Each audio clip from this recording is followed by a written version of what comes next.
Bueno, entonces, como les comentaba, entonces vamos a ver la parte de frotis de flujo vaginal y después de ello vamos a ver un poco de esterilización. Para mañana queda lavado de material y el tema de mañana. ¿Listo? Entonces, decíamos que el frotis de flujo vaginal, digamos, es un examen que se obtiene a partir de una muestra del fondo del saco del endotelio cervical y de la pared vaginal posterior, ¿sí? Esta se toma con un escobillón, eh, generalmente es un hisopo de algodón, se realiza un extendido por cada una de las muestras endoteliales y endocervicales al lado del marcaje de la lámina y de la pared vaginal al otro extremo de la lámina. O sea, se toman dos muestras, ahorita vamos a mirar, se toman dos muestras de diferente parte del endotelio cervical. Posterior a esto, se colocan los escobillones en un tubo estéril con 2 mililitros de solución salina y la muestra debe ser procesada inmediatamente o mantenerse a una temperatura de 37 grados centígrados mientras se analiza. Es decir, cuando se toma el frotis de flujo vaginal, después de hacer el frotis en la lámina portaobjetos, se colocan los escobillones eh, en, en una solución estéril de solución salina a una temperatura de 37, o sea, en el baño María. Generalmente si el laboratorio queda en el mismo lugar de toma de muestra, entonces se lleva el tubito para el baño María y se deja en baño María hasta la lectura. ¿Esto por qué? Porque hay hongos y las levaduras en fresco, si no se dejan a 37 grados se pueden dañar y no se pueden observar. Entonces hay microorganismos que tienen que tener esa temperatura para mantener su viabilidad, ¿sí?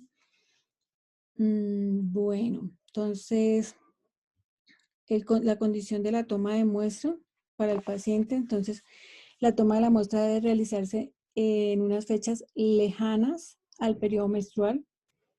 Generalmente se le dice al paciente que 8 días antes o 8 días después de haber tenido la menstruación, ¿sí? No debe aplicarse cremas ni anticonceptivos vaginales, no debe usarse tampones o realizarse duchas intravaginales durante un periodo antes de 48 horas del examen.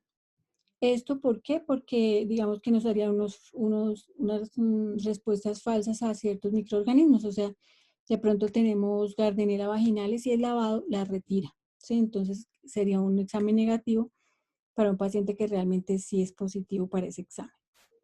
Evitar aplicar óvulos o medicamentos y abstenerse de tener relaciones sexuales mínimo 3 días antes del examen. ¿Sí? Porque también la contaminación por espermatozoides o flora de otro tipo puede contaminar la muestra y no se, digamos que no es una correcta lectura, no se puede hacer una correcta lectura.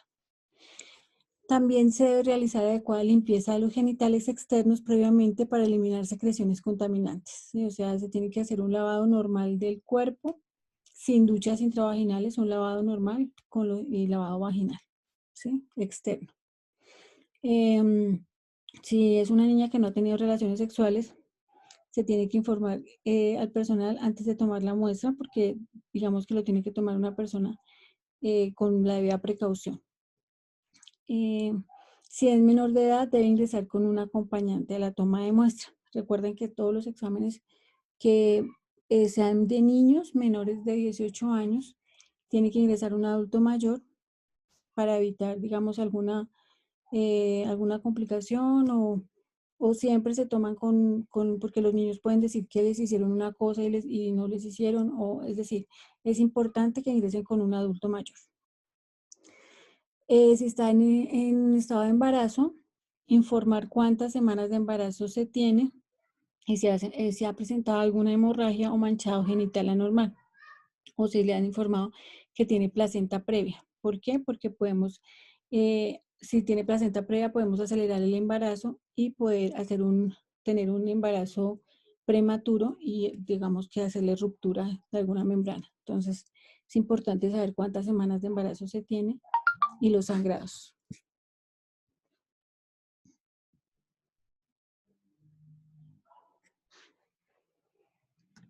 Listo. Es decir, bueno.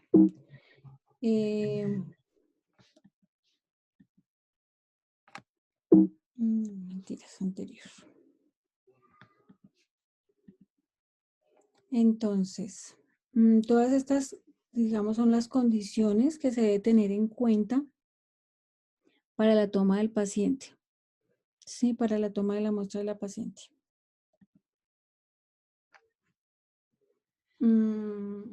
Bueno, entonces, se denomina flujo a toda pérdida o no hemática proveniente de los genitales. Según el color, se le denomina leucorrea si es blanco, xanthorrea si es amarillo, clonorrea si es verde o mixorrea si es transparente. Su origen puede encontrarse en la vagina o puede proceder de localizaciones más altas, como el canal endocervical, el endometrio o incluso las trompas uterinas, ¿sí? De ahí que también se examinan, digamos, el tipo de células, si las células son epiteliales o son endoteliales, o sea, ahí se examina todo el tipo de células también.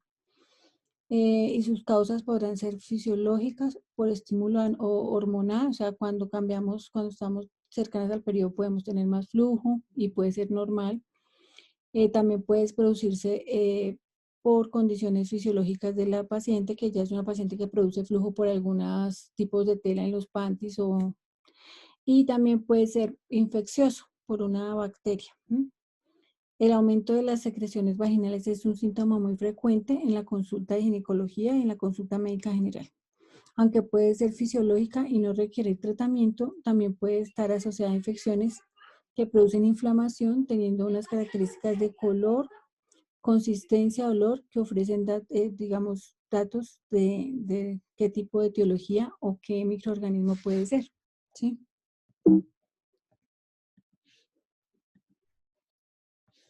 Bueno, esa es la parte como de la toma de muestra, de las condiciones preexistentes para tomarse el examen. Entonces ya miramos que hicimos una lámina, ¿no? Entonces ahorita vamos a mirar el fresco de la muestra que tomamos en el tubito.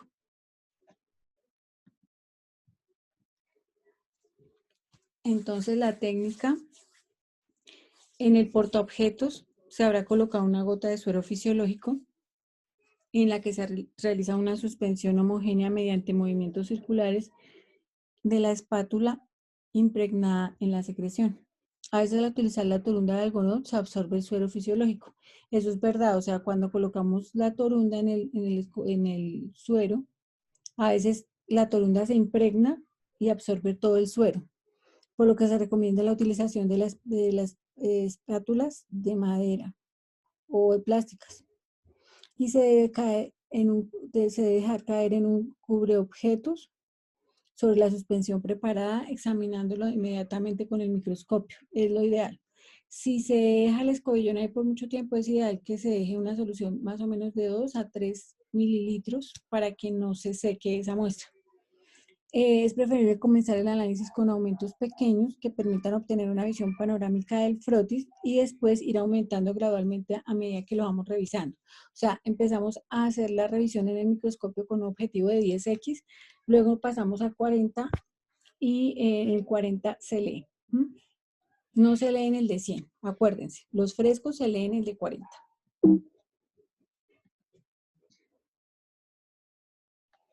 Entonces, ¿qué se puede observar en un frotis de sangre, de flujo vaginal?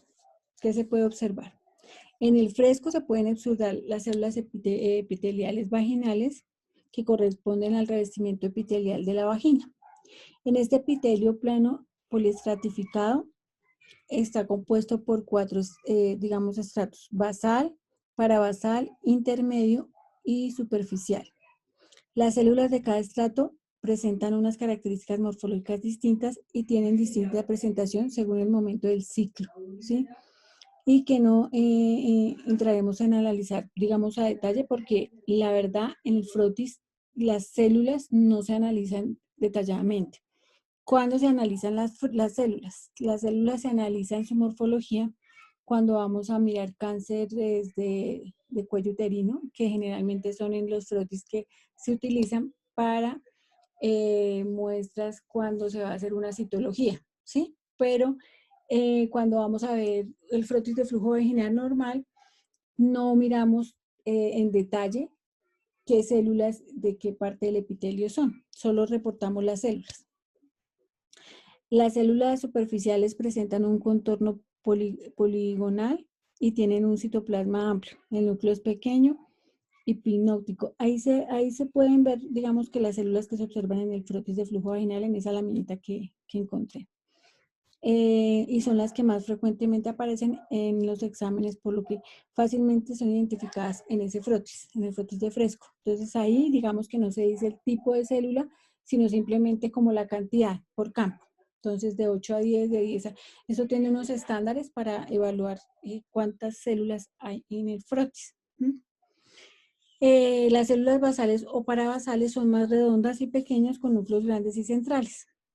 Los leucocitos aparecen mezclados con las células epiteliales, son más fáciles de identificar porque son polimorfonucleares. En algunas infecciones su núcleo puede estar aumentado. O sea, aquí ya se ven que, digamos que no tiene solo el pigmento del núcleo como la célula, sino que son polinucleares y se ven diferentes. Ahorita vamos a mirar a ver si vemos dentro de la, digamos, la práctica en vivo, si se pueden ver los leucos. Esos también se informan. Son fácilmente identificables por ser por polimorfonucleares, o sea que tienen varios núcleos, entonces esos se diferencian de las células porque la célula solo tiene uno. ¿Listo? La flora bacteriana saprofítica, también denominada en general los bacilos de Oderlein.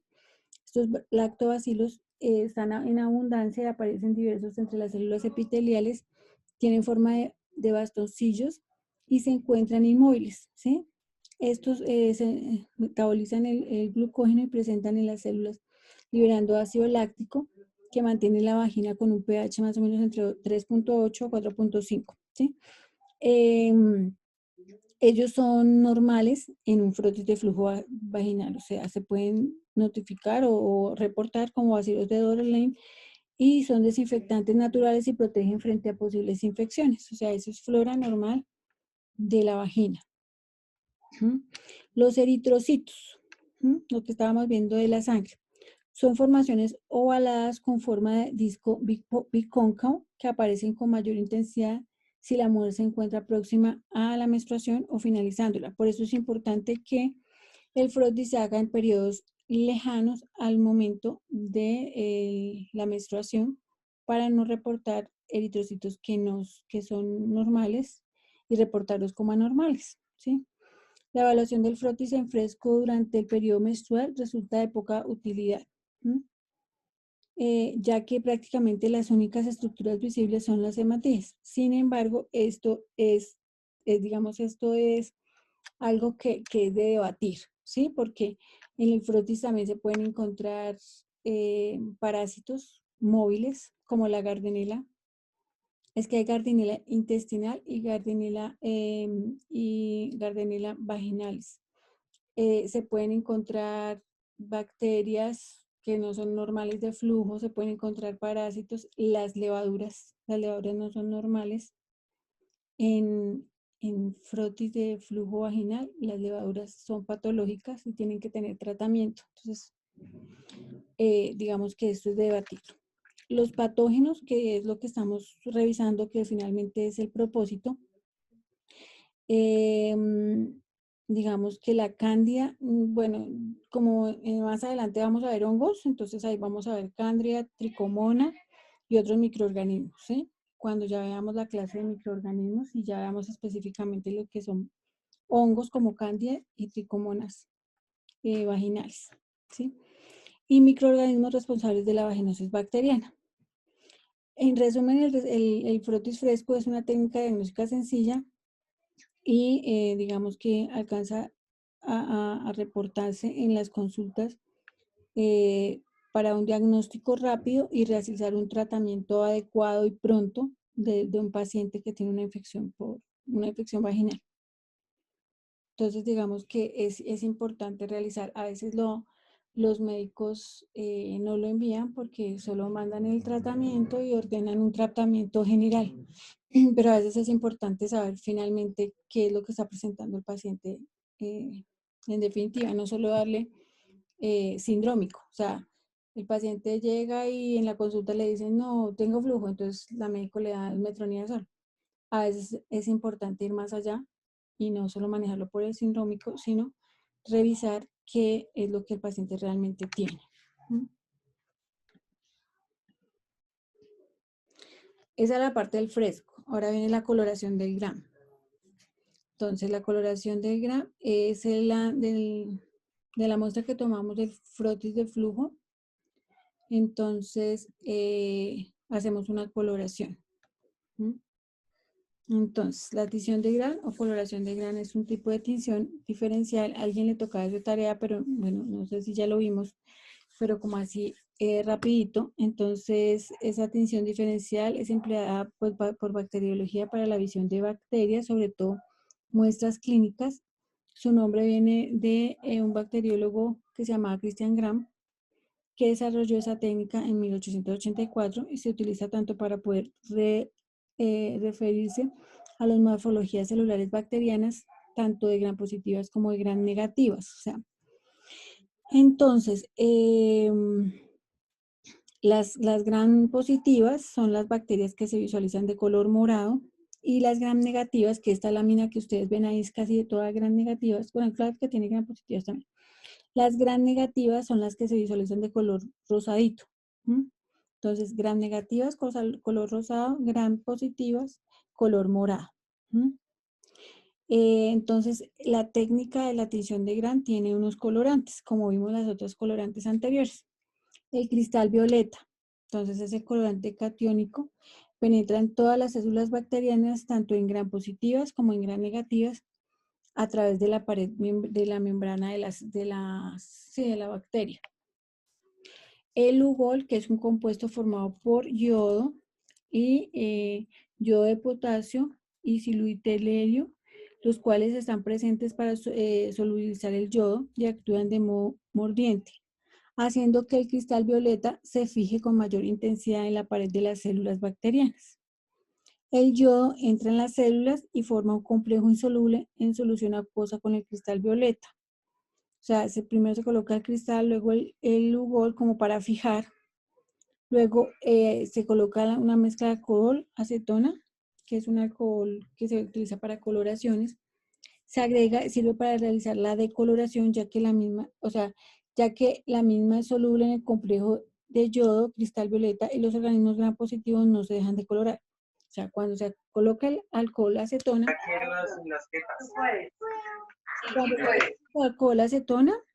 entonces, ¿qué hacemos? Los microorganismos que son gram positivos no se dejan de colorar y cogieron el cristal violeta, ya no lo sueltan. Mientras que los gram negativos sí quedan transparentes y cogen el color de la fuchina, que es la coloración que se le coloca después. Entonces, después de eso que se decoloran las gram negativas, se le pone, se utiliza una coloración de contraste, que es la fuchina o la safranina, para colorear las negativas de color rosado, como se ve acá. Entonces vamos a ver cómo más o menos se hace la coloración en el laboratorio. ¿Tu hijo no se come toda su comida? Yo le doy el nuevo complemento nutricional NutriAdvance de Klim.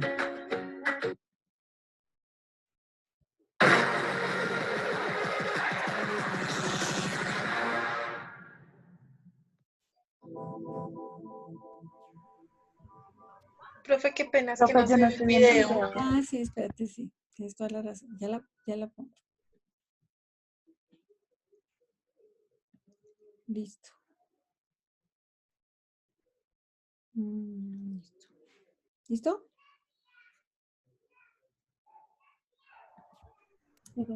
Sí, profe. En esta práctica se estudiará un tipo de tinción diferencial que ha permitido clasificar a las bacterias en dos grandes grupos, las gram negativas y las gram positivas. Para ello, utilizaremos el microscopio óptico compuesto, en el que las muestras se visualizan gracias a las diferencias de contraste entre ellas y el medio que las rodea. Para observar las bacterias al microscopio óptico es preferible teñirlas, porque los colorantes aumentan el contraste. Se emplean colorantes orgánicos que están cargados positivamente y se unen a las cargas negativas de los componentes celulares. La tinción de Gram es la más utilizada en los laboratorios de microbiología. Permite diferenciar entre dos tipos de bacterias, que se tiñen de distinta manera, porque tienen paredes celulares diferentes. Esto es importante, la pared celular de las bacterias para la coloración de Gram, ¿no? Entonces, la pared de las Gram positivas tiene peptidoglicano, fosfolípidos, proteínas y ácido lipoteicoico. Y mientras que las Gram negativas tienen membrana citoplasmática interna, tienen un espacio periplasmático, tienen la membrana externa, los fosfolípidos, los peptidoglicano, lipoproteínas, proteínas, lipopolisacáridos y porinas. Entonces es importante que sepan cuáles, digamos que, y acuérdense que las Gram positivas no se dejan de colorar por el alcohol acetona, por el ácido lipopoteico. Por eso no se dejan de colorar y ellas mantienen moraditas, mientras que las Gram negativas se decoloran y son las que se vuelven rosadas. ¿Listo? Las bacterias Gram negativas tienen una membrana externa que no tienen las Gram positivas. La tinción de Gram consta de varios pasos. Haremos dos preparaciones, una con una bacteria Gram positiva y otra con una mezcla de bacterias Gram positivas y Gram negativas. En primer lugar, haremos un frotis con las bacterias que vayamos a teñir. Para ello, ponemos una gota de agua en un Esa es una asa, ¿sí? Entonces con el asa están colocando la gota del agua. portaobjetos y sobre ella haremos una extensión de una pequeña muestra tomada de un cultivo sólido.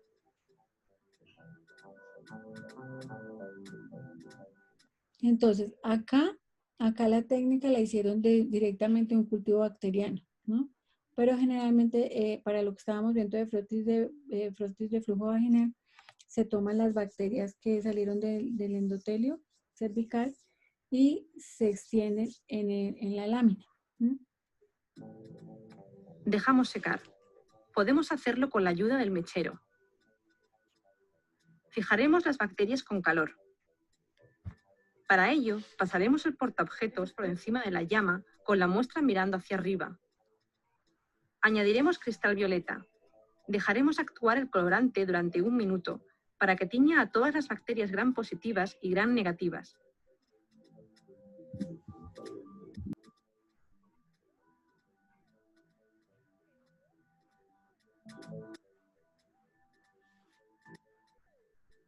Lavaremos suavemente con agua.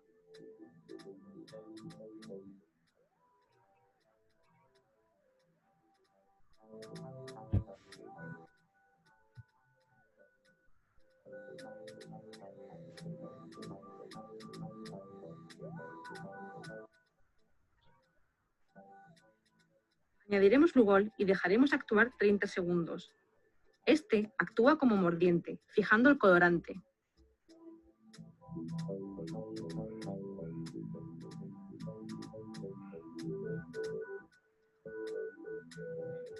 Volvemos a lavar abundantemente con agua y hacemos un tratamiento con alcohol de 96 grados durante 15 segundos, para que se produzca la decoloración de las bacterias Gram negativas. Las bacterias Gram positivas permanecerán teñidas de color violeta.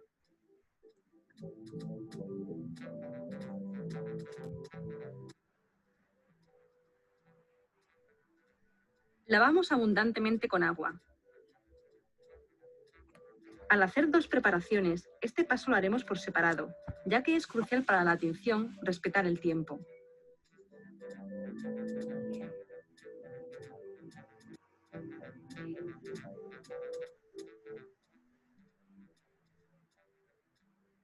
Lavamos abundantemente con agua. Añadiremos safranina y dejaremos actuar el colorante durante 1 o 2 minutos para teñir las bacterias Gram negativas.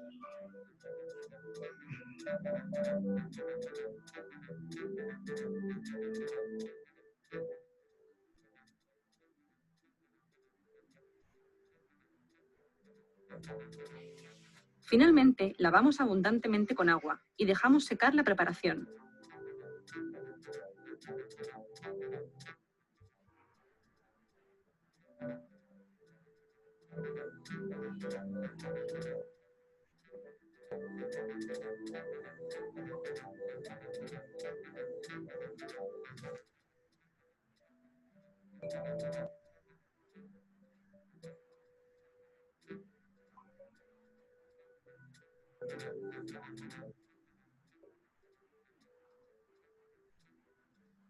Observaremos la tinción al microscopio óptico con el objetivo de 100 aumentos con una gota de aceite de inmersión.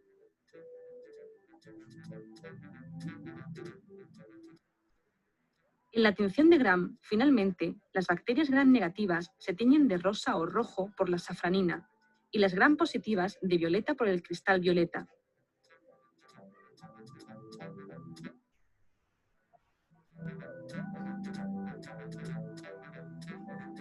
Entonces ahí está un frotis como se ve en el microscopio, ¿sí? La coloración de Gram.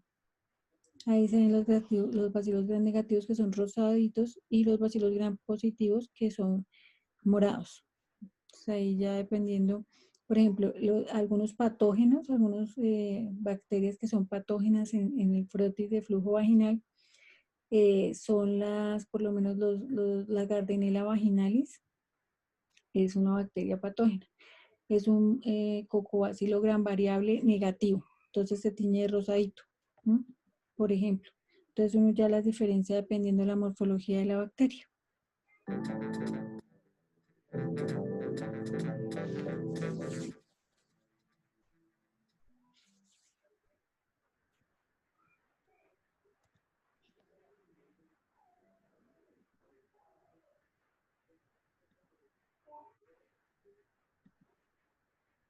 Listo, entonces ya vimos esta parte de frotis de flujo vaginal que es muy corta. Vamos a terminar, a cortar, porque si no, ya el tiempo se está acabando, quedan 6 minutos. Y vamos a dar inicio con esterilización y les vuelvo a dar el ingreso, ¿listo?